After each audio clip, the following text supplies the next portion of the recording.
All right, everybody, welcome back to Junk Driving. So, again, I'm John, this is Louie. We are just a couple wannabe race car drivers, wannabe mechanics, self-taught mechanics. Yeah, we've learned. So, anyways. Wannabe car flippers, wannabe hot rod builders. Hot rod builders. Think we can, fix salvage cars like this thing behind us.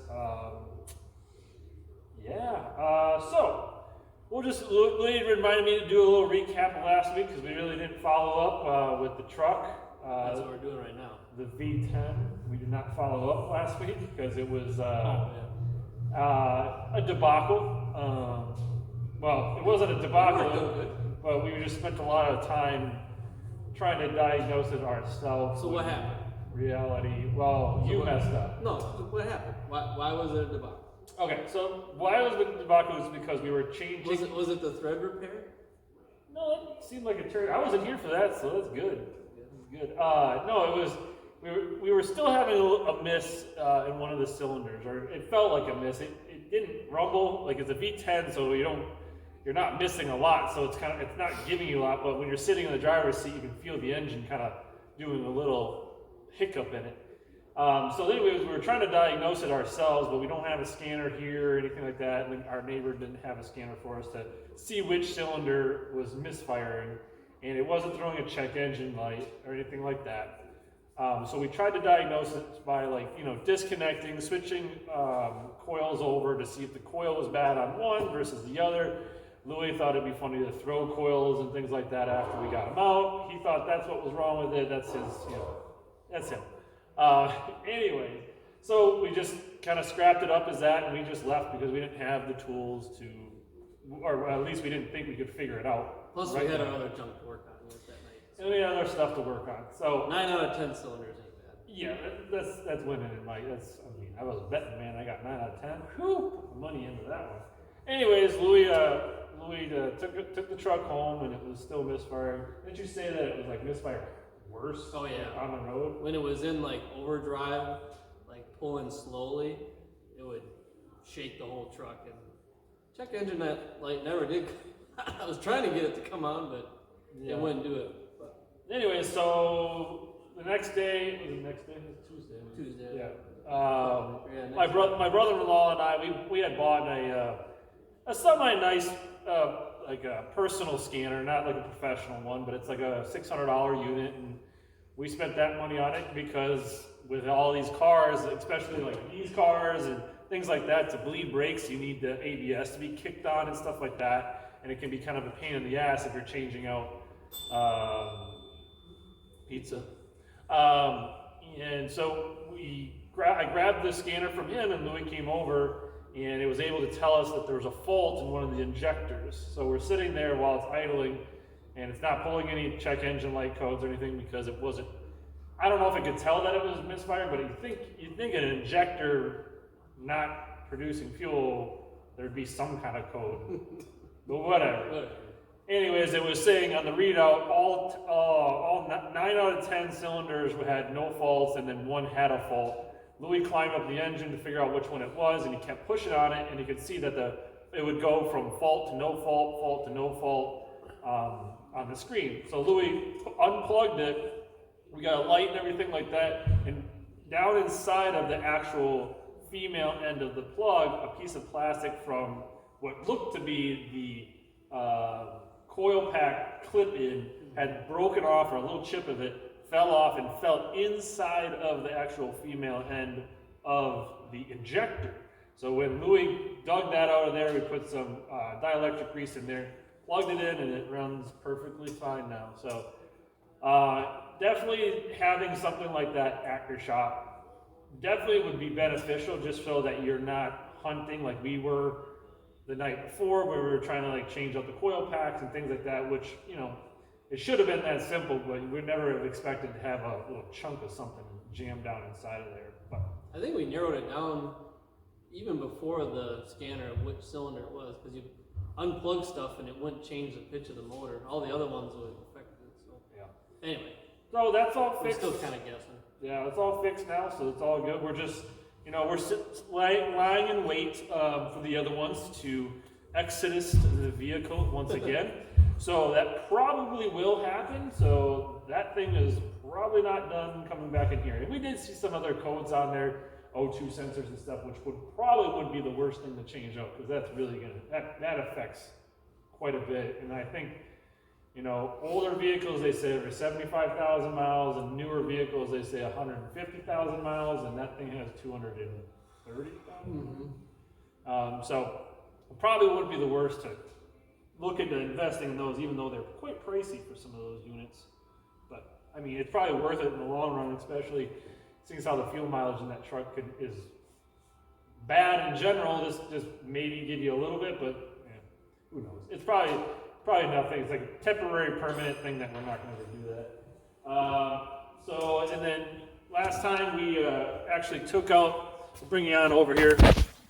So we'll bring you on over here, but what we did last week, or I did anyways, we took the foam out of the fuel cell here. So let me get you turned. If Louis wants to just kind of quick explain a little bit, I know we kind of went into a little detail, but there's all the foam for that. So what is all the foam there for? All the foam mostly just, if there's a puncture in the tank, it kind of holds onto it a little bit so it doesn't go pouring out, right? Yep. So there's the steel can, which provides the initial protection, and there's a rubber bladder inside there, so it provides some flex even if this gets dented. And then if there's a puncture, then the foam kind of holds on to the fuel a little bit. It also prevents from sloshing. I think John said that last week. If you have sloshing all over the place, it's going to mess with the pickup. The foam kind of keeps it still. So we just making sure it's all clean and not deteriorating. And one of the rules for the car is at the track we're going to race next year, I don't think we can have the side fill. So we were kind of checking on to see what we do with our fill situation. I think we'll just put a cap on top of the tank. There's a threaded. Yeah, we won't spill any fuel that way next year. Yeah, I think we'll make a nice filler unit and whatever. Yeah. All right. So that was last week. I mean, that's a small little recap for tonight. What is the plan for the race car tonight? We're going to take out the quick change rear end. Nobody knows anything about a quick change. Has the center ring and pinion and then a small gear set in the back so you can change gears within a couple minutes. Yep, so you can take the cover off the back side of this piece right here, and there's gears on the inside, so you can it's just like a regular gear. You pop in, you pop out.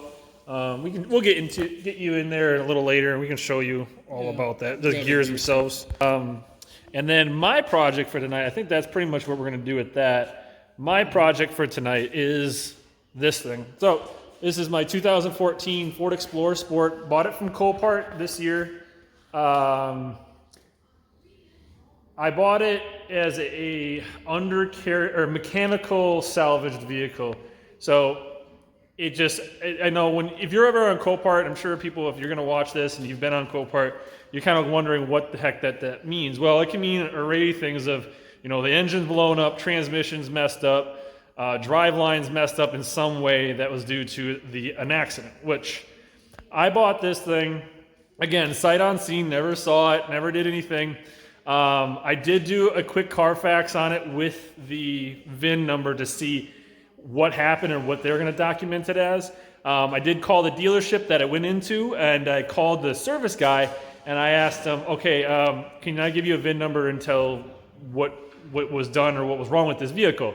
And he brought it up and he said, oh, I know this vehicle, which is always it can be a very bad sign. When somebody recognizes a vehicle solely based on the name of the person who owned it previously, it can be a very bad thing. Anyways, this thing has the PTU in this thing, which is a power takeoff unit.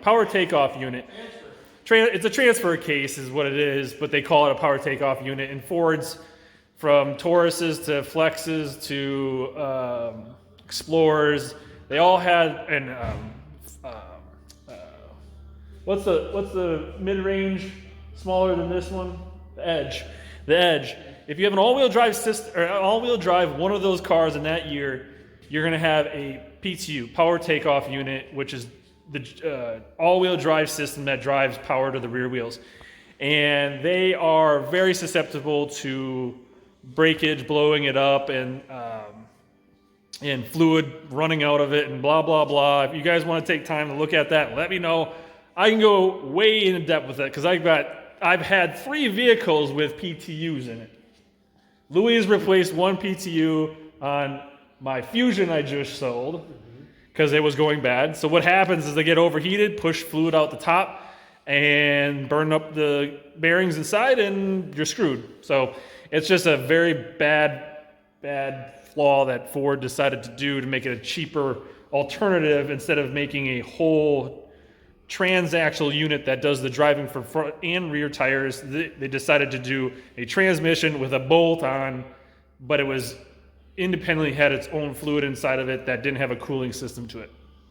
So they usually blow up or they seize up or anything like that. So that's what happened to this one, I believe. From what I was told, it either went in the ditch and the person tried to get out of the ditch, and the top of the PTU actually detonated off the top of the the PTU itself. So it actually ripped the two ears off of the actual transmission. And so that was the majority of the damage, was that. We did go ahead and replace the transmission just for good measure because we didn't know if there was anything else wrong with it, but I was told by the dealership that it had overheated and there was internal engine damage. So I got lucky on that part of it that it did not have internal engine damage, but it was really cheap to fix it. The transmission was only $500 or $400 and some dollars, and the PTU was like $250. So I was in it, running and driving at like $700, and I paid $5,000 for the car, right? And if anybody's looking for a transmission with some busted mount parts on it, we got one. Yeah, so this is the transmission. You can show them. This is the transmission. Here are the 2 ears that busted off when the PTU exploded. So the PTU attaches right there. The shaft drives right through this, goes out to the other side, and powers it off of there. So long story short, it was cheap to get back on the road. The problem was the car was a little neglected by the last person. So I had to do pretty much every maintenance item on this thing, it feels like, except for tires, which is surprising when you buy a salvage vehicle. So I did inner and outer tie rods. I did a CV shaft. That was my own problem. I messed that up. Lower ball joint or lower control arms. Rubber brake lines, and there's still a couple other things on my list, and that's why it's in here tonight. So this is a uppermost rear control arm bushing, and they're notorious. My brother, he replaced one on his Flex, and then my brother-in-law, he replaced one on his Lincoln MKS. So that's what we're doing tonight because it's clunking pretty bad in the rear. I'm neglecting to do the cracked exhaust manifold in the front for this tonight because cracked exhaust manifold sounds like I'm going to be here for a while. I've actually contemplating calling an actual exhaust shop to do that. You stooped that low. Oh, man. We'll give you some updates, but it's probably going to be a pretty... Hopefully, Louis is not convinced that it's going to be pretty easy tonight, but I'm hopeful that we just get done. Okay. Yeah, it'll be fine. Our old saying is hour and a half, so we'll see. All right, we'll bring you back in here in a little bit if there's any other updates and show you a couple spots what we're doing. Okay. Let's go. All right, guys, we're back. We already did the driver's side already, so this is what we're replacing in here. This Explorer is from northern Minnesota. Pretty rusty, as you can see. Probably should replace those shocks, but whatever. So hit everything with some juice, some penetrating oil. This is the bushing. So this is the one that sits on top and back there on the top rear upper control arm. So yeah, these are known to go out. Brother had to do it. Brother-in-law had to do it. I'm sure they'll probably have to do one more shortly, but just got to take the upper control arm off is pretty much the name of the game on this side. So you just take up those ones. The driver's side went just smooth. This one, just everything's really tight and rusty, so pretty easy stuff. Just takes a little time. So we'll check back in with one. Louis, demonstrate problem. Yeah. Probably a little. You don't want Well, that. a little movement. That's probably. You don't really want that. I probably should replace every bushing in this thing, but that gets more of the force when you just crank on it with this EcoBoost because it's forcing it backwards. That's right. All Yeah, so we're gonna put the new shiny one on and put her back together. Drive her home. Right bottom. If you didn't know which one was the bottom, I know you guys are taking notes, but pretty easy process. All we did was take off, so the 2 bolts, these 2 bolts are tucked back there, just hit them with some penetrating oil. Right front, or the front upper control arm bushing, just an 18. Then you just take out the main bolt for the spindle. Then in order to get the spindle bolt out, I just loosened up the bracket on the brakes because it doesn't allow you to give enough room to get the actual bolt slid past it. And everything else comes out pretty easily, so I don't know. Not too bad. Couldn't really find any instructions online, but. Okay guys, so we're back on the Explorer. So we did the bushing in the rear of this thing, but I kind of neglected to do one thing that's been making it drive a little funny, is I didn't preload the suspension. So I got it set up where the jack, here I'll turn the light on for you. So I got the jack, got 2 jacks going here. So I'm putting pressure as if it were loaded up with the car weight on the bottom knuckle here to allow it to tighten down this top bolt. What I'm thinking would happen is I had the suspension was drooped down as if it was fully and it was making the camber was way out on it, so the wheel was actually kind of, the top of the wheel was out this way. So I'm thinking that's what was making it drive a little funny. So it was kind of like swerving back and forth. The right side was worse than this left side here, but I got it pushed. I'm going to push it up here, and you'll be able to see once I push it up. I can do it while recording here. So like I said, I'm going to start pumping up on there. So that spindle is going to rotate on there as if it was loaded up. I'm just watching my other jack. So it's loading itself up and pretty much off on this jack here.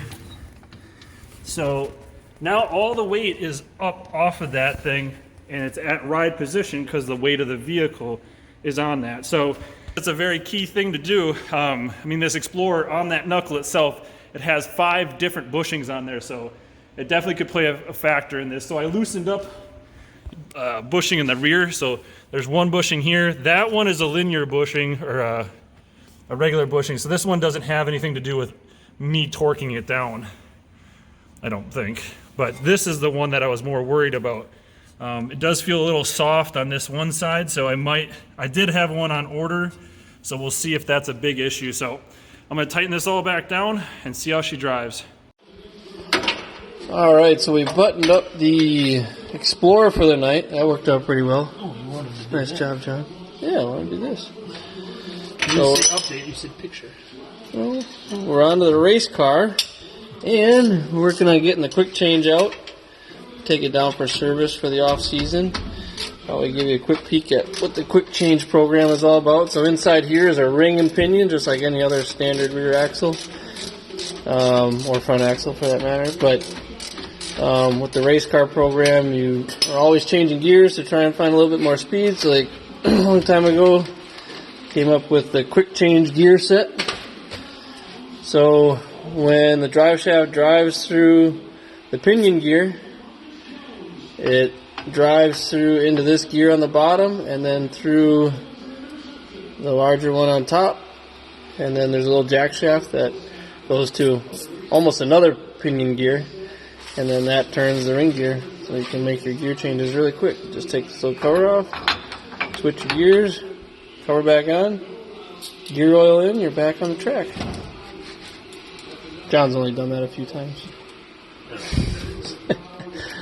Anyway,